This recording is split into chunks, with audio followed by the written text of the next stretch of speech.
Bankrate.com Personal Finance Minute. Not everyone has jumped aboard the electronic payments bandwagon. It's still the case that many old checks have gone uncashed. It might well still be possible to cash a check that's more than 6 months old, but here are some things to keep in mind. A little after 4 p.m., DJ Siegs, also known as Senior Airman Austin Siegel, here on the mic. We got music coming up from Van Halen and Tears for Fears, and we're talking about some fun things to do at home during the week, because the weekends, because we're at FPCon or HPCon Bravo, ladies and gentlemen, make sure you're getting outside, enjoying some of what Korea has to offer. We've been cooped up long enough. Okay, get outside, enjoy, but make sure you're practicing that social distancing.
Antidiuretics, yes, very, very important, just because, or upset stomach tabs, anything, whatever it is, look for basically upset stomach. If you need help with sleeping aids, let me turn it just slightly, there we go. Sleeping aid, maybe you have trouble sleeping if you're going for a few days, or just you need that one night to help you get to sleep for whatever reason. And then there was also the oh my goodness, the things on your feet that really bother you. What did I call them? I don't even remember. Basically things that when your skin gets rubbed raw is really irritating, and you guys know exactly what I'm talking about. I am literally brain dumping. It's probably the Popeyes I ate earlier, because my eyes are super heavy right now. Actually, they say carbohydrates is supposed to increase your memory. Well, maybe it increases my memory, but it's decreasing my ability to think, okay? Like, yeah, if I can access, if I can access my memory, that'd be great, but I can't think because my brain is shutting down, just because I'm tired. But also some other, so we talked mostly about that. I can't remember. You got a blister. There we go, blister. Like a blister that's created on your foot just from friction usually, especially if you exercise a lot and stuff like that. Or if you're walking around town, your feet really hurt. Those are things that I would recommend getting some bandages for that. Some other stuff that they recommend here on smarttravel.com, and they have something called the Ultimate Packing List. So you can actually print it off, or you can check mark it. It's probably like an Adobe PDF or something that you can use. So really, really handy way to check off all the things that are relevant for you. I really recommend. I'm a list person. Otherwise, you don't remember. You're like, I don't know about you, but whenever I pack for something, I want to make sure I have everything, because if you forget something when you go to the airport, they're going to charge you $40 for a glass of water, or $20 for a charging cable. And you're like, dude, this is a crappy version of a good cable, and you're charging me 4 times this amount. Like, I just hate that. So the same thing where if you're traveling out and about, You never know if you're able to get access. One other thing with toiletries, we just can't talk. Vitamins. Vitamins, I think, are important just to keep your immune system, kind of give that little bit of buff, and continue making sure you're getting hopefully the necessary nutrients that while you're traveling. So when you're traveling, you're not cooking and you're eating crappy food, or maybe you're eating really good food, but just isn't as good for you. But then again, Koreans eat a lot of really good food for you. They eat a lot of seafood and a lot of plant-based stuff. So versus Americans, we eat burgers and tacos and things that are just, you shouldn't eat all the time, okay? Anyway, so some other stuff, make sure you guys are packing your chargers, your cell phone. Let's see what else. Emergency contacts is also something great to have if your phone dies.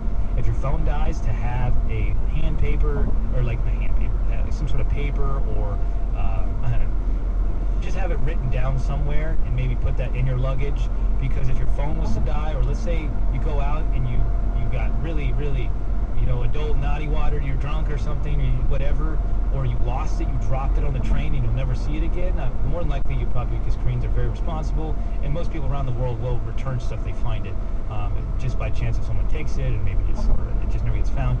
So that way you can contact your leadership or someone to say, hey, I lost my phone, I don't know what the heck, where I am, I need help.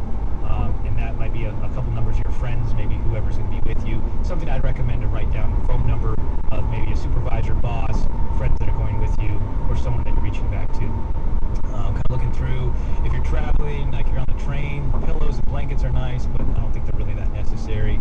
Eye mask, if you're trying to sleep, is great to block out light. I do like those.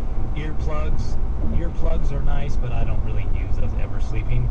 Tissues, definitely bring like a little small pack of tissues, so that way you don't have to ask someone to use their handkerchief or something to sneeze into, so people don't look at you like you have COVID-19. It's like, get him away. Share a handkerchief. Share a handkerchief. Exactly right. Another one, lip balm. If you get really dry lips, or if you're out where it's windy, having chapped lips or having dry lips is really... Hello, Siri. Yeah, I guess I like to trigger his Siri on his phone. Sorry about that. So lip balm as well. I'm trying to think what else. Like maybe a couple snacks, like a couple protein bars, just maybe in between meals. What else? Gum. No one likes to have bad breath, so Absolutely. yeah. So gum, or yeah, your toothbrush, your mouthwash. You should be flossing as well. One other thing that I really enjoy bringing with me, so I don't have to pay for it, is the empty water bottle. They actually have that on here. Is just bring a small empty water bottle, because you can usually fill it up in the sink. Some people will be like, that's gross. It's water. It's the same water you shower with. It's the same water that you probably drink, because a lot of bottled water is just tap water in a bottle, added with some minerals for flavoring.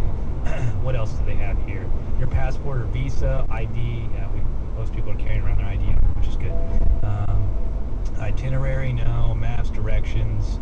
A guidebook. Sunglasses are something that's also good, just your exposure to light.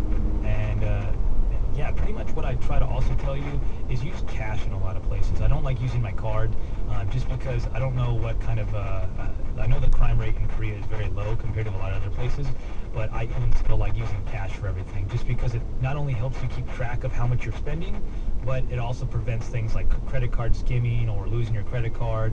A lot of those things I don't like to use, and it's just a best practice, in my opinion, traveling, is to pull out maybe $100, $200 and keep that in your wallet.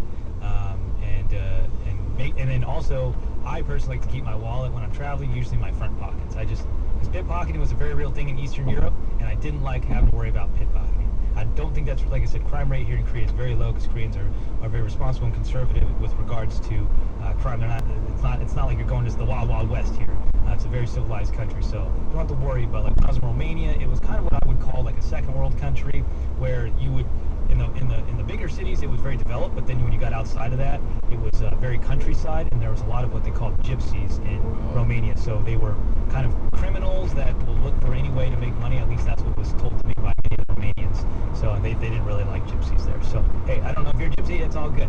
But that's what I was told when I was in Romania and Eastern Europe. That's what we were also briefed, was that there is a lot of pickpocketing and things, so you have to be careful. But here in Korea, I don't think you have much of a worry. But if you really want to be super, super protective, it's to keep your wallet or anything in your front pockets, and try to travel with regards to valuables, watches, sunglasses.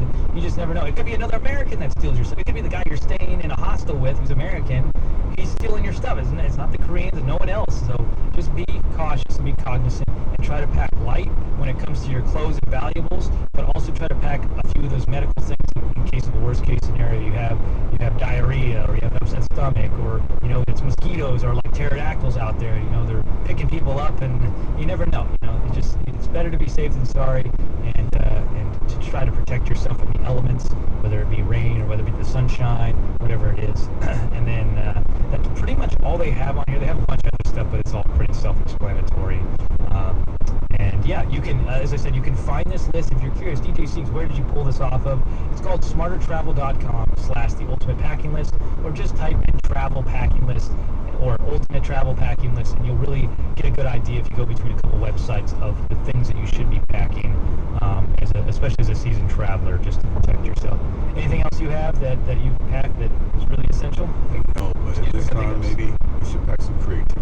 We should pack some creativity? Okay. Keep us out of those bars and clubs. Keep us out of allowed to go to. Yeah, exactly right. And remember, ladies and gentlemen, the bars and clubs are completely off limits. So do not go. As much as it may be tempting, there's a beautiful Korean woman or a man or whatever, you are not allowed to go into those establishments. And if you do, you are risking your career. You're risking the health and safety of all your fellow wingmen, civilians, Koreans, by just going in there with regard to people in the military, because we kind of have our bubble here, and we want to keep that social distancing and remain vigilant. So please just wait and be patient. I'm sure in the near future that we might be allowed to go to bars and clubs if we continue doing the right thing, and when